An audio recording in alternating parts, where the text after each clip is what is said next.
On va voir que on va parler de le fondement de la doctrine de Christ. Et c'est un enseignement qu'on va poursuivre pendant un temps pour que les gens comprennent la doctrine de Christ. Pourquoi tu viens à l'église?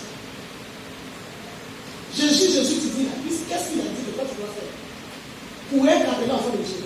Jésus a dit ce que tu dois faire pour être appelé enfant de Dieu. Et aujourd'hui, nous allons parler du renoncement. Le renoncement. Amen. Le renoncement. Le fondement de la doctrine de Christ, le renoncement. Aujourd'hui, on va commencer par le renoncement. Amen, amen. Matthieu 16, le verset 24. Que ma fille va lire maintenant. Matthieu 16, le verset 24. Matthieu 16, verset 24. Je lis la parole de Dieu. Oui. Quand il se mit à compter, on lui amena un qui devait 10 000 talents. Matthieu 16. 16, 24. Matthieu 16, verset 24. Oui. Alors Jésus dit à ses disciples, Oui. si quelqu'un veut venir après moi, Oui. qu'il renonce à lui-même, qu'il se charge de sa croix et qu'il me suive. Amen. Nous avons entendu la parole. Il dit si quelqu'un veut venir après moi, qu'il renonce à lui-même, qu'il se charge de sa croix et qu'il me suive. Si quelqu'un veut venir après moi, si quelqu'un veut marcher dans mes pas, si quelqu'un veut s'appeler enfant de Dieu, si quelqu'un dit qu'il est chrétien, si quelqu'un dit qu'il me sert,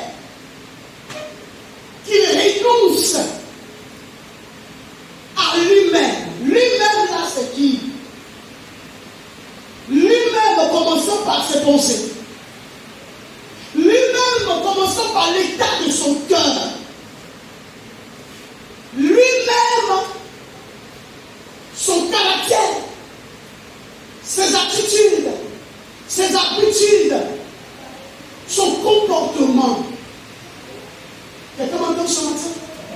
Il dit si quelqu'un veut venir après moi, écoute bien ce message. Parce que ce message est le fondement de l'église. Si quelqu'un veut venir après moi, qu'il renonce. Alléluia. Qu'il renonce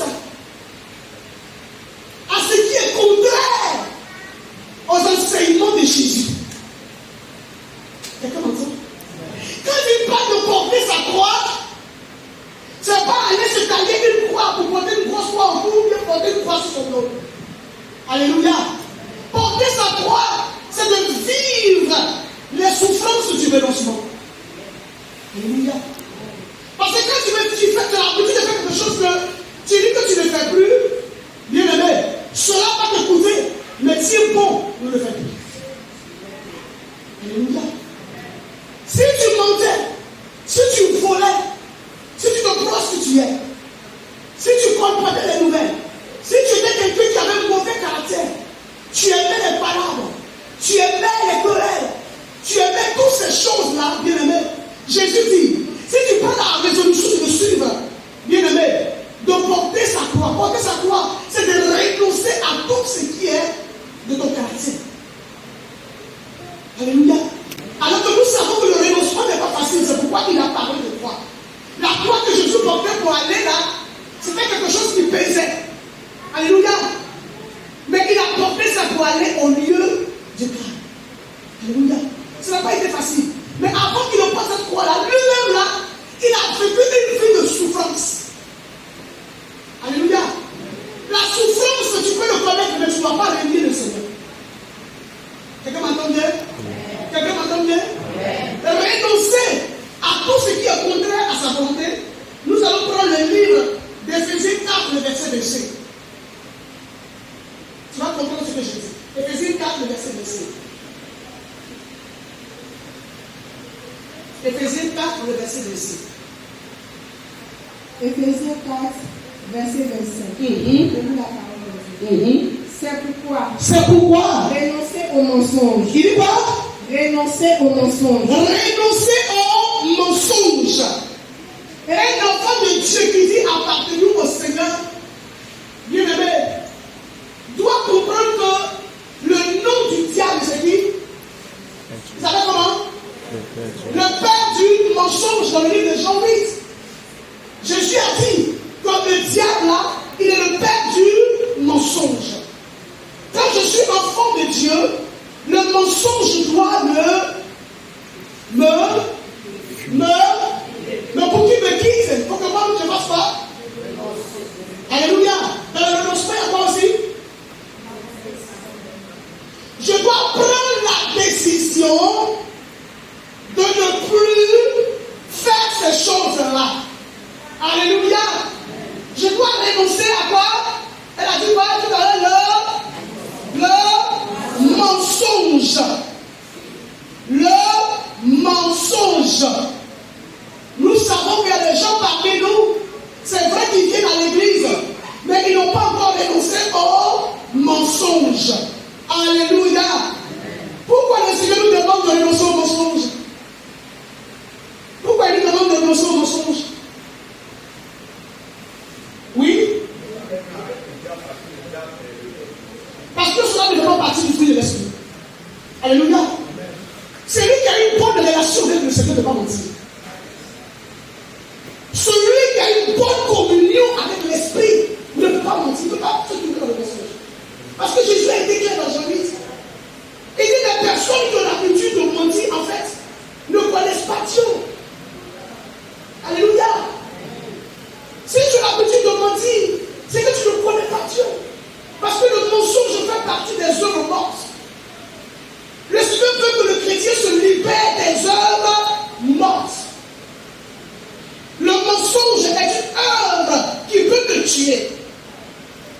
Cela peut te détruire. Cela peut détruire mon ministère. Si je fais le mensonge. Cela peut détruire mon foyer. Cela peut détruire la vie de mes enfants. Cela peut détruire ma vie.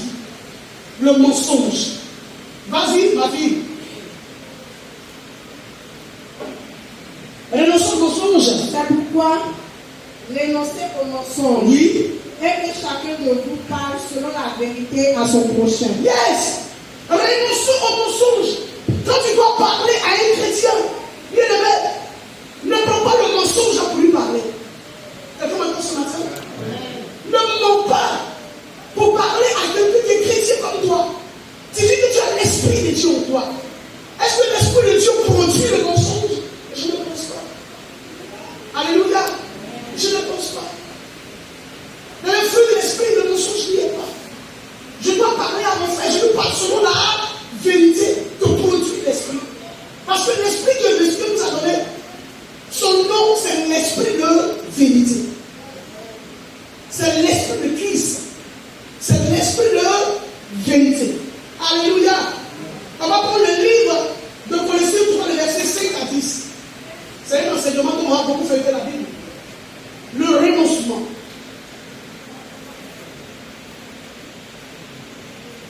Le renoncement.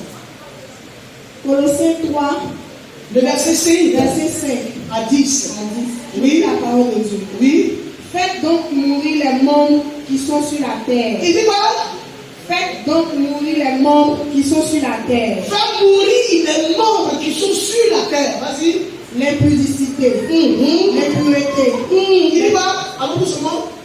L'impudicité. Il dit quoi? De faire quoi? De faire mourir. Faire mourir là, c'est quoi? Faire mourir là, c'est quoi? Je veux que quelqu'un lève la main et qu'il se lève pour le dire, pour le parler. Faire mourir, c'est quoi?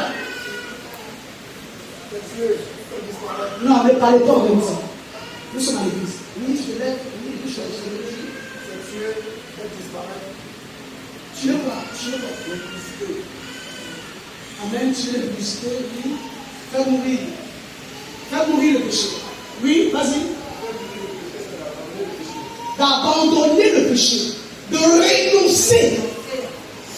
De renoncer au péché. Parce que j'ai l'enseignement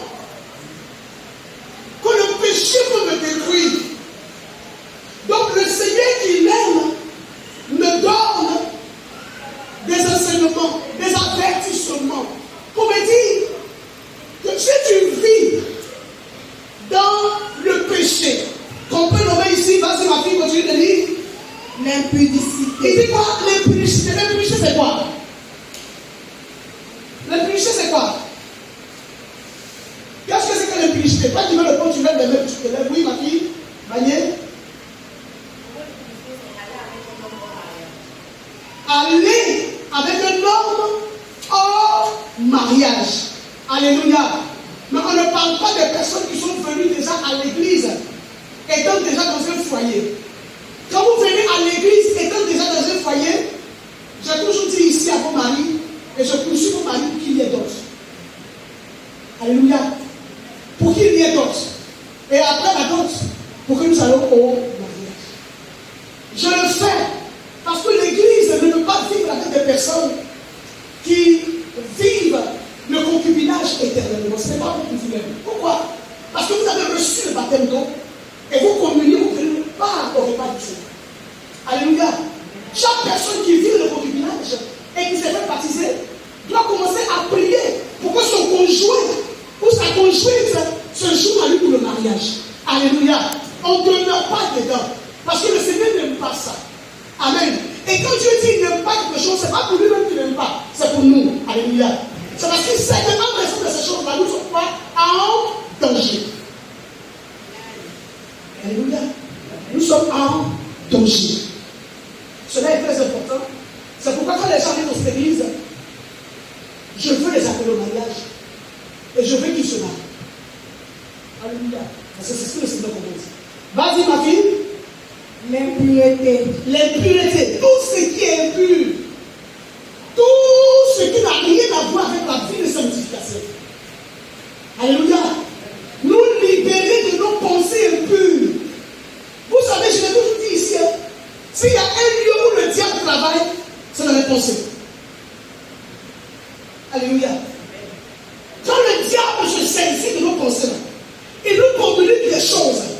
Et quand nous n'avons pas l'esprit de Dieu, ou que nous n'avons pas une communion avec Dieu, nous allons prendre ces choses-là pour la réalité. En tout cas, c'est pas ces choses. Ces choses ne sont pas la vérité pour Dieu.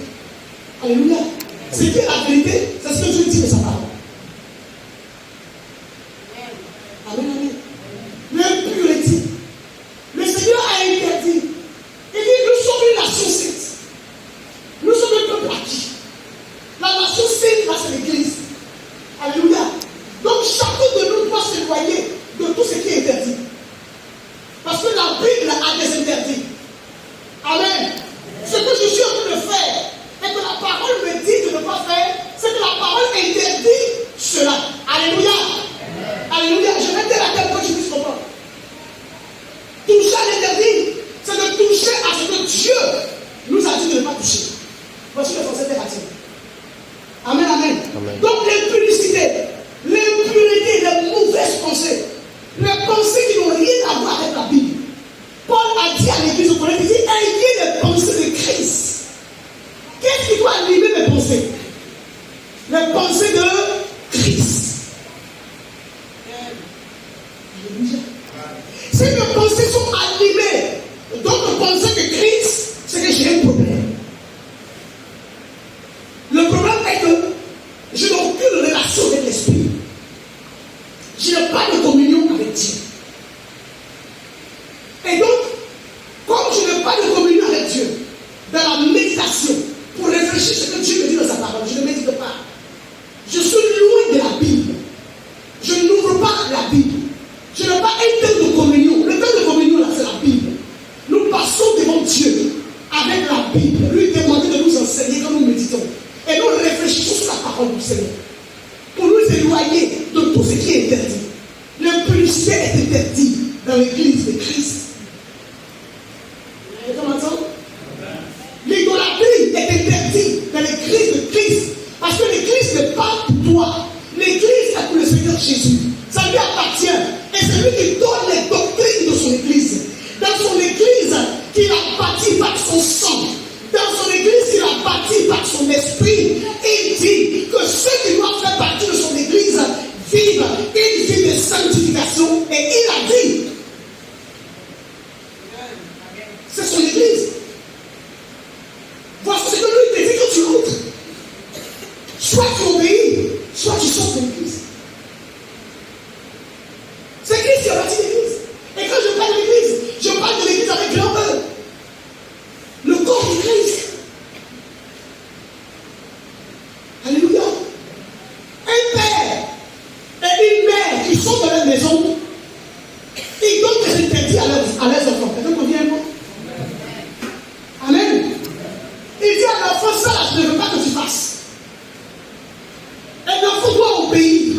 et la mère obéissent à la maison.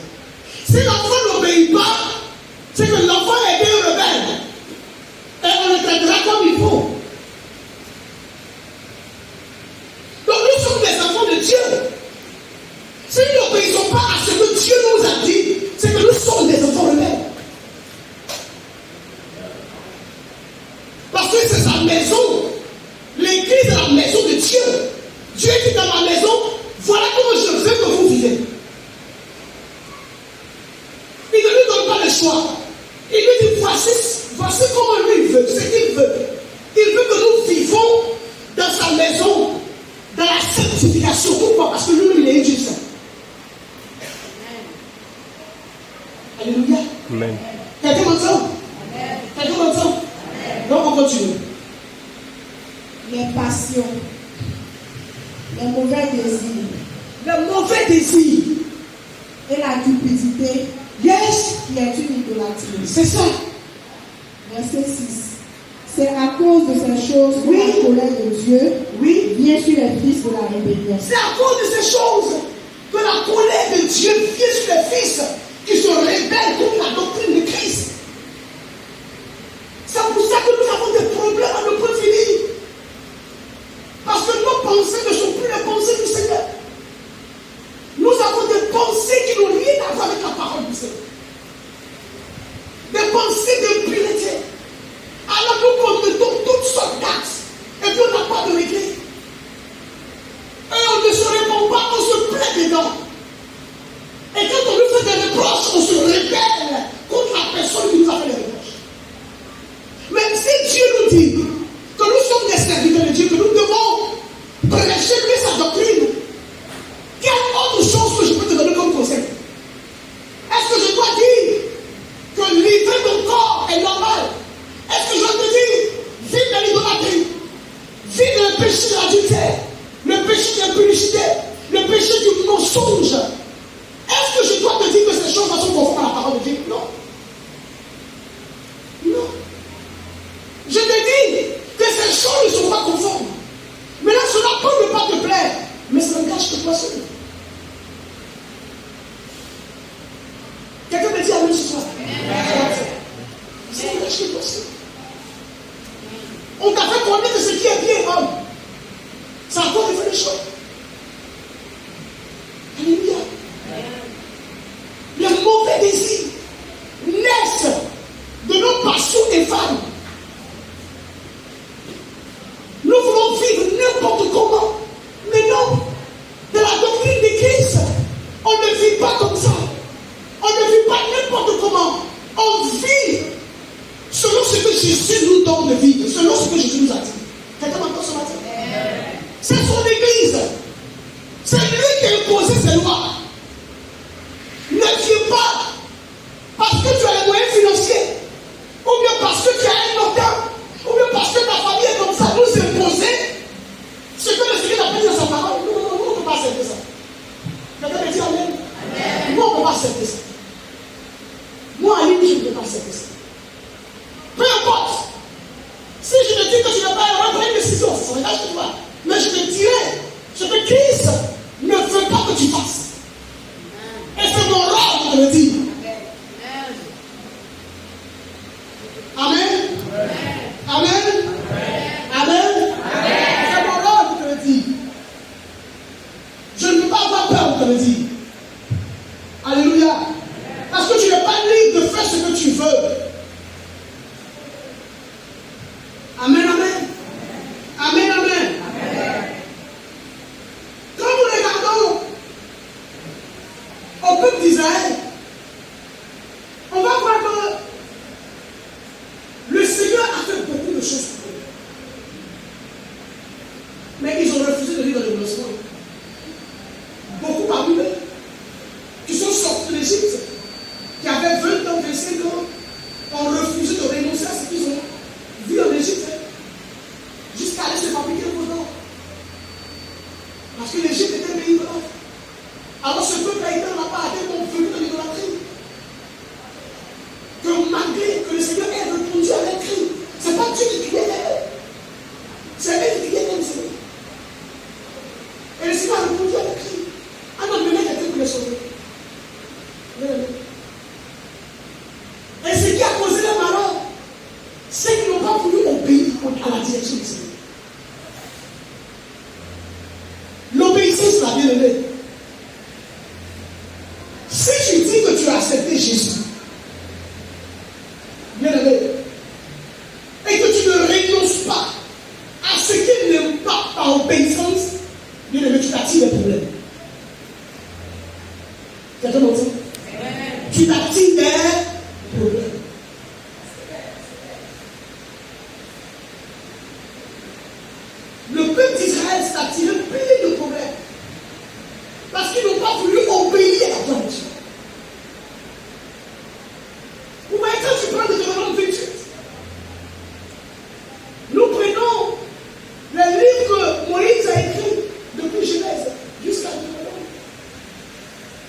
et continuer sur l'obéissance.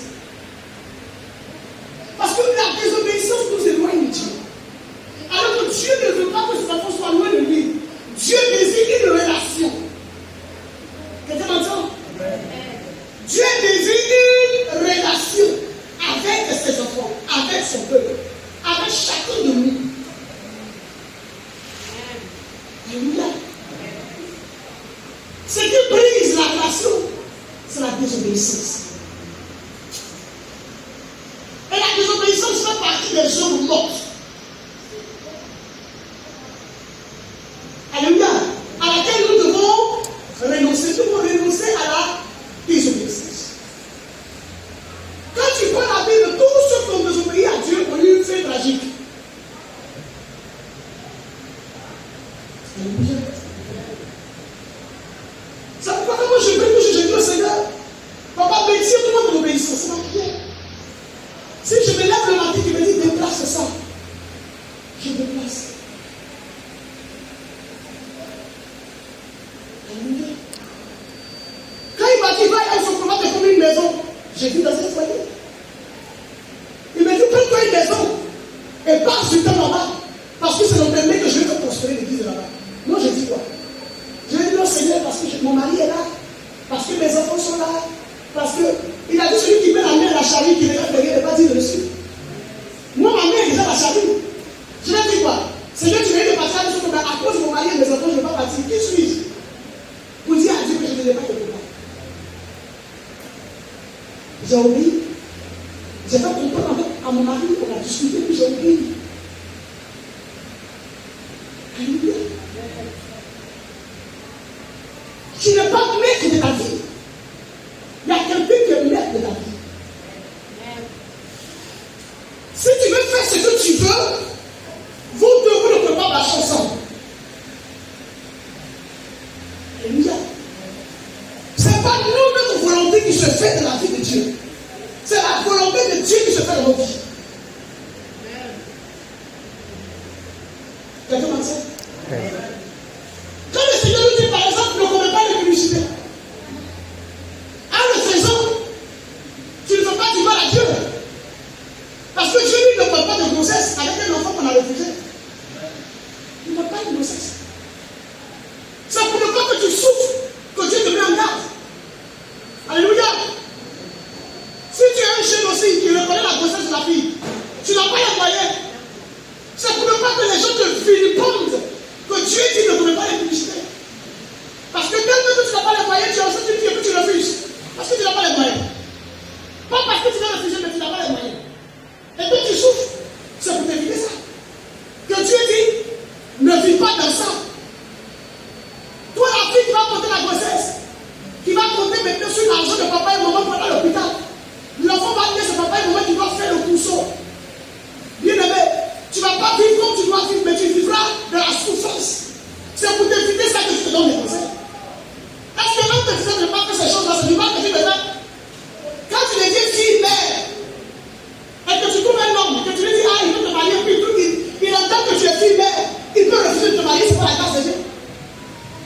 Tu m'entends bien? La grâce de Dieu permettra que tu te donnes un autre homme.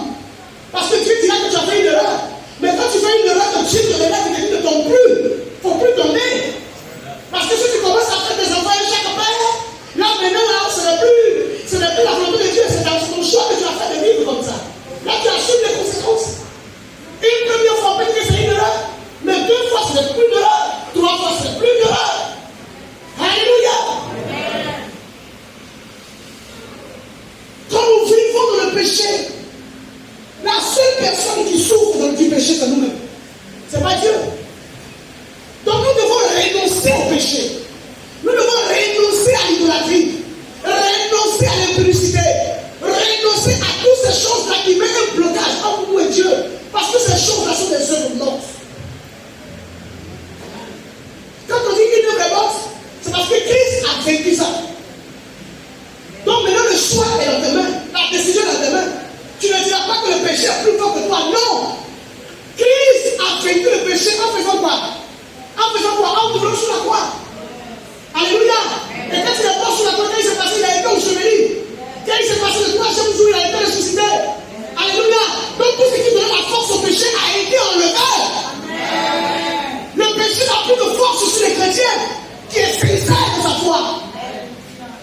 péché n'a plus de force sur le chrétien.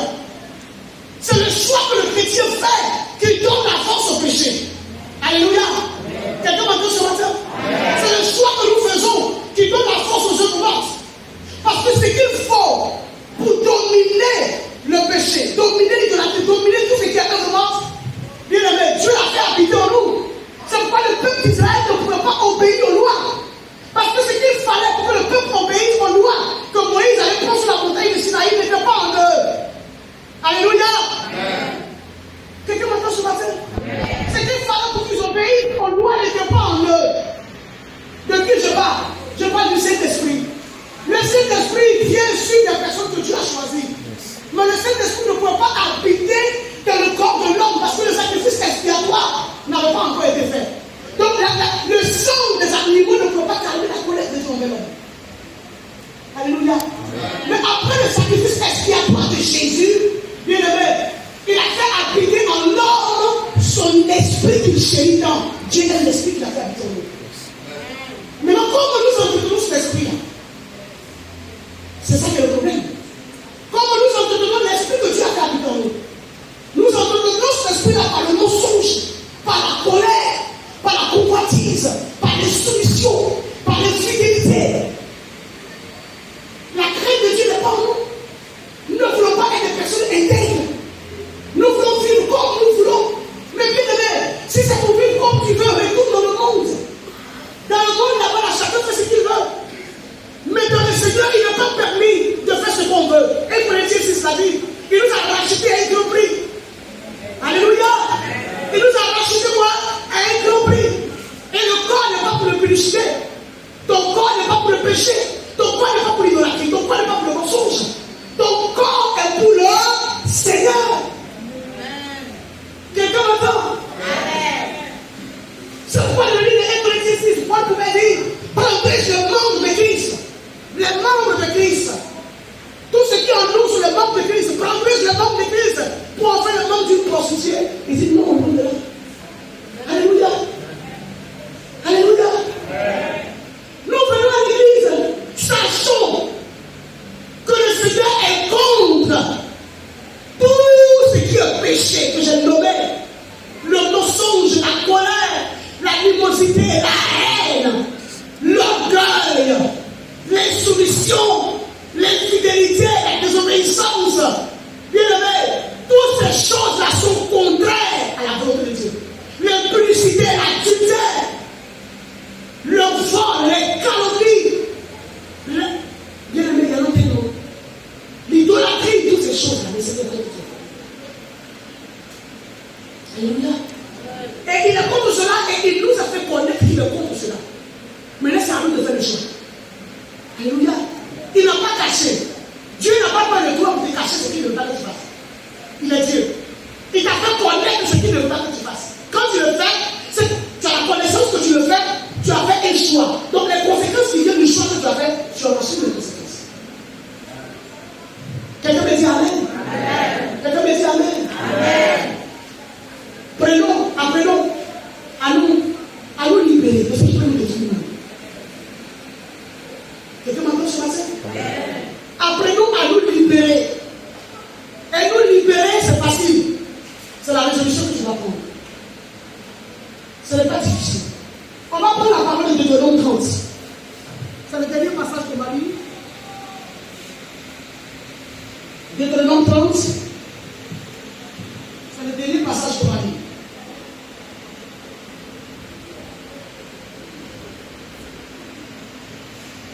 J'ai dit qu'il est l'heure, mais ce dernier passage, on va finir ça d'abord.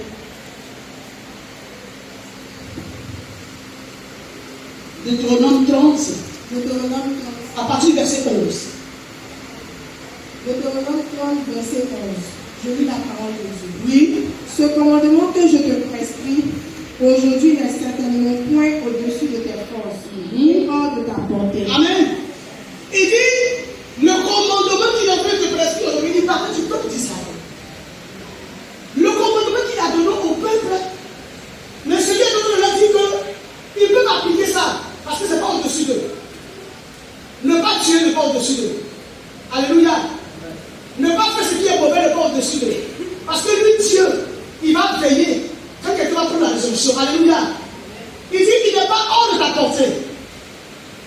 Il n'est pas hors de ta portée. Il n'est pas dans le ciel. Pour que tu dises qu'il montera pour nous au ciel. Et nous l'ira chercher. Qui nous le fera entendre afin que nous le mettions en pratique. Il n'est pas de l'autre côté de la mer. Pour que tu dises qu'il passera pour nous de l'autre côté de la mer et nous l'ira chercher. Qui nous le fera entendre afin que nous le mettons en pratique. C'est une chose au contraire qui est tout près de toi, dans ta bouche et dans ton cœur, afin que tu la mettes en pratique. Et Dieu va dire maintenant, vois, je donne aujourd'hui devant toi la vie et le bien. Amen. La mort et le mal. Car je te prescris aujourd'hui d'aimer l'Éternel ton Dieu, de marcher de ses voies et d'observer ses commandements, ses lois et ses ordonnances, afin que tu vives et que tu multiplies et que l'Éternel ton Dieu te bénisse dans le pays que tu vas entrer en possession. Alléluia. Au verset 19, il m'a dit, je prends aujourd'hui à témoin contre vous le ciel et la terre. Tu m'entends bien? À témoin contre vous le ciel et la terre. J'ai mis devant toi la vie et la mort, la bénédiction et la malédiction. Choisis la vie afin que tu vives toi et ta postérité pour aimer l'Éternel ton Dieu, pour obéir à sa voix et pour s'attacher à lui. Car cela dépend de ta vie et de la prolongation de tes jours. Et c'est ainsi que tu pourras demeurer dans le pays que l'Éternel a juré. Alléluia. Il parlait du peuple d'Israël qui se rapporte à nous aujourd'hui. Alléluia. Alléluia. Le Seigneur est en train de nous dire que nous devons faire le choix. Parce que ce que tu viens d'entendre là, c'est lui qui l'a dit. Ça a été écrit pour que toi tu sois enseigné, bien aimé. Et tu es enseigné.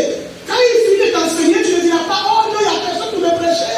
Oh non, il n'y a personne pour m'enseigner. Parce que quand les gens ne peuvent pas changer, ils ne peuvent pas changer dans l'église là. Ils disent non, je viens à l'église, mais en fait, ils n'ont rien à dire. Ils n'ont rien à dire. Et donc, qu'est-ce qu'ils vont faire?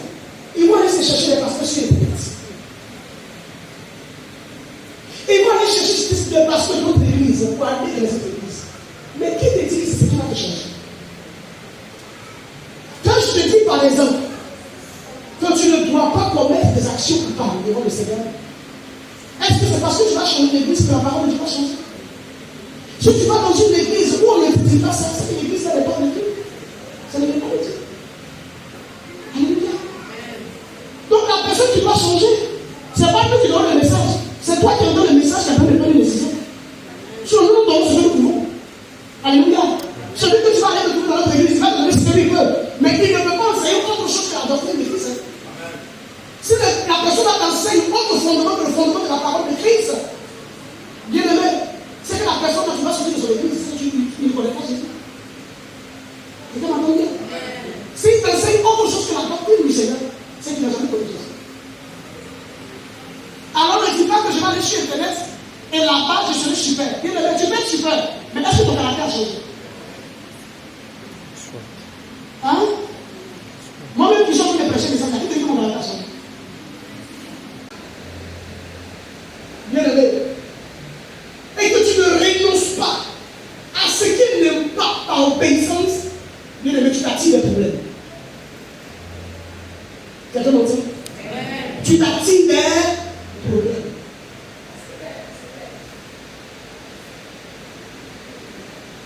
Le peuple d'Israël s'est attiré plein de problèmes. Parce qu'ils n'ont pas voulu obéir à la voix de Dieu. Vous voyez, quand tu prends Deutéronome 28,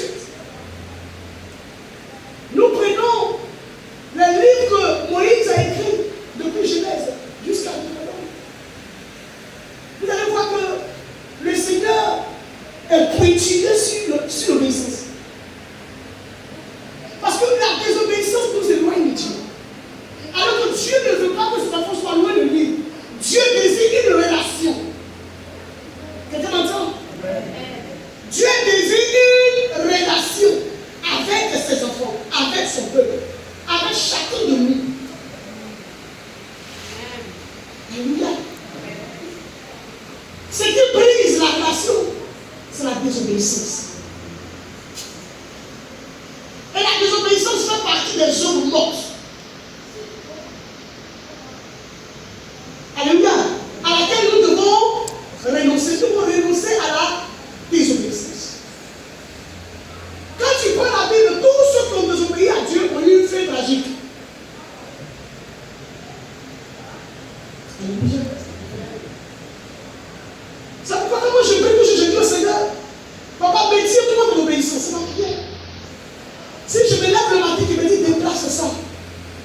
Je me place.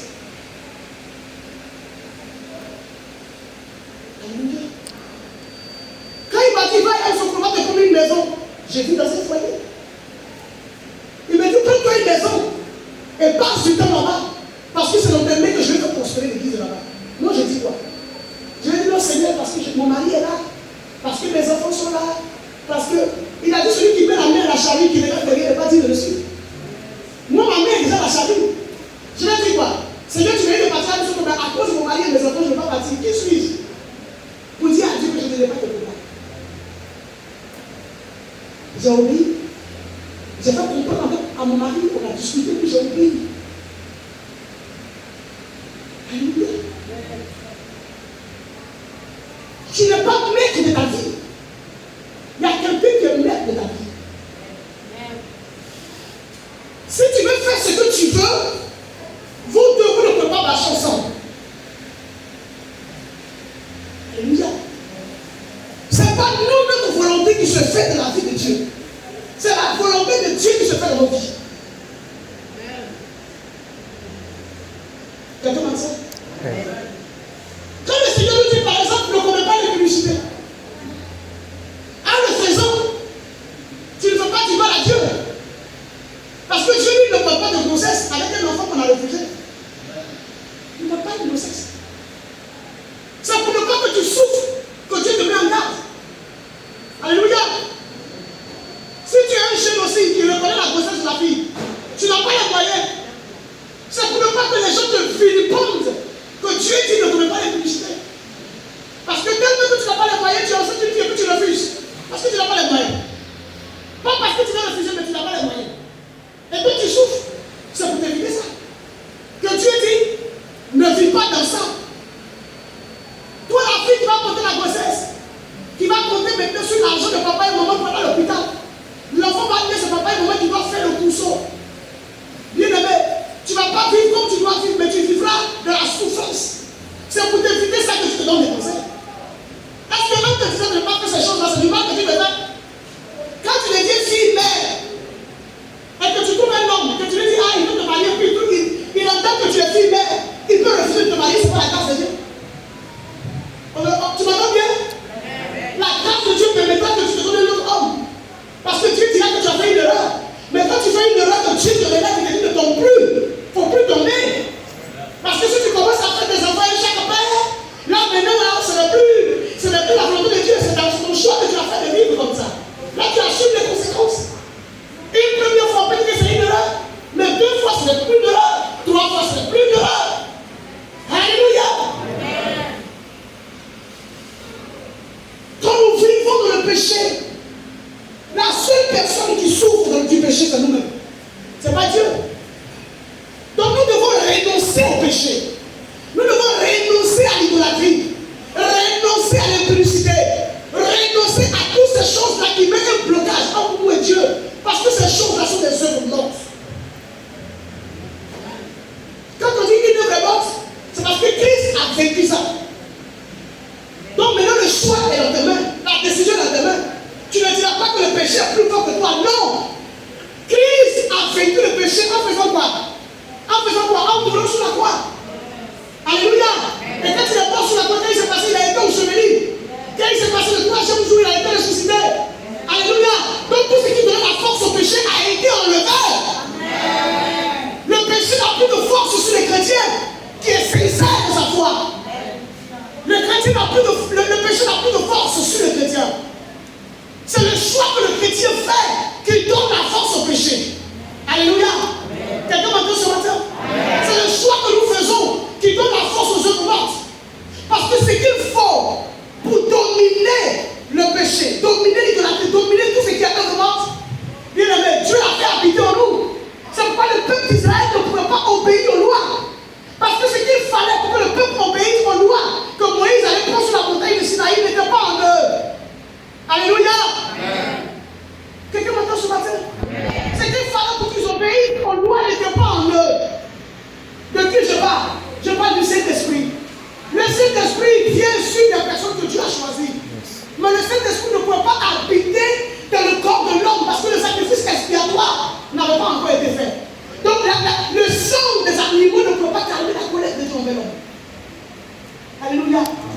après le sacrifice expiatoire de Jésus, bien aimé, il a fait habiter en l'homme son esprit qu'il chérit tant. Dieu est l'esprit qu'il a fait habiter en nous. Maintenant, comment nous entretenons cet esprit-là? C'est ça qui est le problème. Comment nous entretenons l'esprit que Dieu a fait habiter en nous? Nous entretenons cet esprit-là par le mensonge, par la colère, par la convoitise, par l'insoumission, par l'infidélité. La crainte de Dieu n'est pas en nous. Nous ne voulons pas être des personnes intègres. Nous voulons vivre comme nous voulons. Mais bien aimé, si c'est pour vivre comme tu veux, retourne dans le monde. Dans le monde là-bas, chacun fait ce qu'il veut. Mais dans le Seigneur, il n'est pas permis de faire ce qu'on veut. Et Corinthiens 6 l'a dit, il nous a racheté à un grand prix. Alléluia. Il nous a racheté quoi? À un grand prix. Et le corps n'est pas pour le publicité. Ton corps n'est pas pour le péché. Ton corps n'est pas pour l'idolâtrie. Ton corps n'est pas pour le mensonge. Ton corps est pour le Seigneur. Quelqu'un m'entend? C'est pourquoi le livre de 1 Corinthiens 6, Paul pouvait dire, protège les membres de Christ. Les membres de Christ. Tout ce qui est en nous sont les membres de Christ. Protège les membres de Christ pour en faire le membre d'une prostituée. Il dit non, on est là. Alléluia. Alléluia. Nous venons à l'église, sachons que le Seigneur est contre tout ce qui est péché que j'ai nommé. Le mensonge, la colère, l'animosité, la haine, l'orgueil, l'insoumission, l'infidélité, la désobéissance. Bien aimé, toutes ces choses-là sont contraires à la volonté de Dieu. L'impudicité, l'adultère, le vol, les calomnies, bien aimé, il y a longtemps, l'idolâtrie, toutes ces choses-là, mais c'est contre Dieu. Alléluia. Et il est contre cela et il nous a fait connaître qu'il est contre cela. Maintenant, c'est à nous de faire le choix. Alléluia. Il n'a pas caché. Dieu n'a pas pris le droit pour te cacher ce qu'il ne veut pas que tu fasses. Il est Dieu. Il t'a fait connaître ce qu'il ne veut pas que tu fasses. Quand tu le fais, tu as la connaissance que tu le fais, tu as fait un choix. Donc les conséquences qui viennent du choix que tu as fait, tu en assumes les conséquences. Quelqu'un me dit Amen. Amen. Quelqu'un me dit Amen. Amen. Apprenons à nous libérer de ce qui peut nous détruire. Quelqu'un m'entend ce matin? Apprenons à nous libérer. Et nous libérer, c'est facile. C'est la résolution que tu vas prendre. Ce n'est pas difficile. On va prendre la parole de Deutéronome 30. C'est le dernier passage qu'on va lire. Deutéronome 30. C'est le dernier passage qu'on va lire.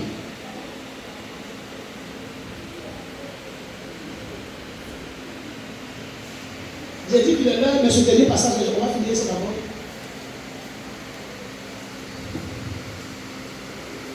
Deutéronome 30. Deutéronome 30. À partir du verset 11.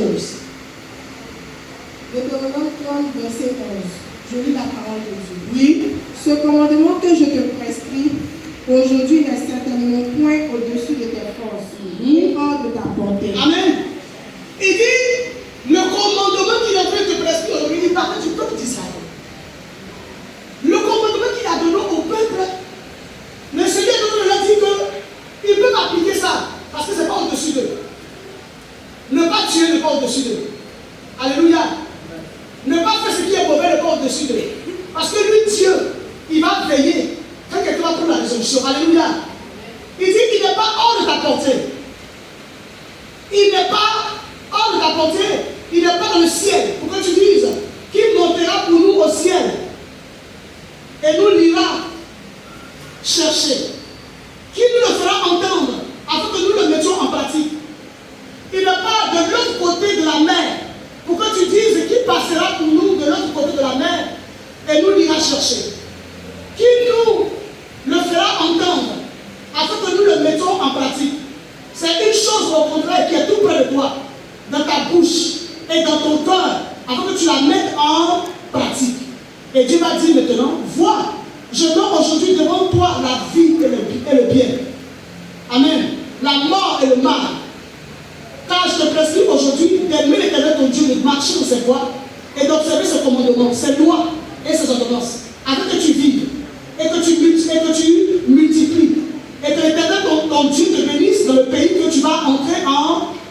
perfection. Alléluia. Au verset 19, il va dire, je prends aujourd'hui à témoin contre vous le ciel et la terre. Tu m'entends bien? À témoin contre vous le ciel et la terre. J'ai mis devant toi la vie et la mort, la bénédiction et la malédiction. Choisis la vie afin que tu vives de toi et ta prospérité, pour aimer l'Éternel ton Dieu, pour obéir à sa voix et pour s'attacher à lui. Car cela dépend de ta vie et de la prolongation de tes jours. Et c'est ainsi que tu pourras demeurer dans le pays où l'Éternel a juré. Alléluia.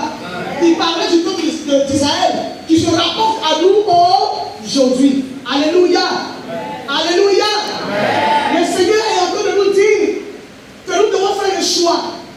Parce que ce que tu viens d'entendre là, c'est lui qui l'a dit. Ça a été écrit pour que toi tu sois enseigné, bien aimé. Et tu es enseigné. Quand il finit d'enseigner, tu ne diras pas, oh non, il n'y a personne pour me prêcher. Oh non, il n'y a personne pour m'enseigner. Parce que quand les gens ne veulent pas changer, ils ne veulent pas changer dans l'église là. Ils disent non, je viens à l'église, mais en fait, ils n'ont rien à dire. Ils n'ont rien à dire. Et donc, qu'est-ce qu'ils vont faire? Ils vont aller se chercher les pasteurs sur les églises. Ils vont aller chercher les pasteurs d'autres églises pour aller dans les autres églises. Mais qui te dit que c'est ce qui va te changer? Quand je te dis par exemple que tu ne dois pas commettre des actions coupables devant le Seigneur, est-ce que c'est parce que tu vas changer l'église que la parole de Dieu va changer? Si tu vas dans une église où on ne te dit pas ça, c'est que l'église n'est pas de Dieu. Ça ne vient pas de Dieu. Alléluia. Donc la personne qui doit changer, ce n'est pas nous qui donnons le message. C'est toi qui donnes le message qui a besoin de prendre une décision. Sur nous, nous donnons ce que nous pouvons. Alléluia. Celui que tu vas aller me trouver dans notre église, il va te donner ce qu'il veut. Mais il ne peut pas enseigner autre chose que la doctrine de Christ. Si la personne t'enseigne autre fondement que le fondement de la parole de Christ, bien aimé, c'est que la personne que tu vas sortir de son église, c'est que tu ne connais pas Jésus. Et tu m'entends bien? S'il t'enseigne autre chose que la doctrine du Seigneur, c'est qu'il n'a jamais connu Jésus. Alors ne dis pas que je vais aller sur Internet et là-bas je serai super. Bien aimé, tu peux être super, mais est-ce que ton caractère a changé? Hein? Moi-même qui chante les prêcher, mais ça qui te dit que mon caractère a changé? Alléluia. Mais je prie chaque jour pour être en communion avec lui pour qu'il change de caractère. Alléluia. Pour qu'il finisse son œuvre en moi parce qu'il n'a pas fini avec moi. Je ne suis pas super homme. Je suis l'enfant de Dieu comme moi. Mais j'ai pris la résolution de me retirer de ce qui est pur. C'est ce qui fait la différence entre toi et moi. Et je me consacre au travail qu'il m'a appelé à faire. C'est ce qui fait la différence entre toi et moi. Nous devons comprendre que servir Dieu, là, c'est un don de soi. Si c'était facile, toi, tu aurais rentré là. C'est vrai, c'est pas facile que tu t'accordes. Donc quand tu vois les gens qui sont engagés dedans, prie pour eux et respecte ce que tu as mis dans leur vie. Sinon tu vas t'attirer des ennuis, tu vas t'attirer des problèmes. C'est pas aujourd'hui que je parle.